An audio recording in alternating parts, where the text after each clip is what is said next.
Hello guys, it's Mokobeye. In today's tutorial, I'll be showing you guys how to share your YouTube link on your WhatsApp status. Let's get into the video. So the first thing you need to do is that you simply need to go to YouTube and copy the link.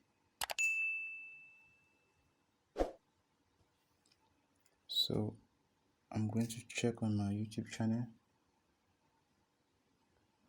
So I'll be copying this video link.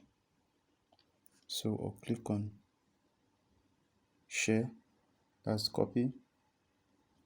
After that, I'll go back to my WhatsApp status.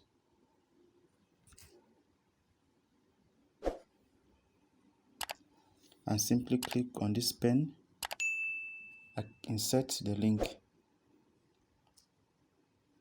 paste. I'll write please share. After that, I click on what to send.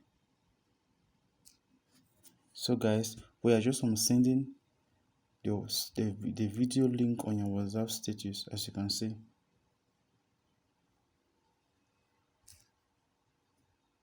Sorry.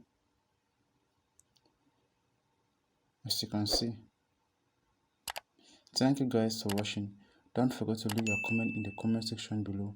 We love you all. See you in the next tutorial. Peace.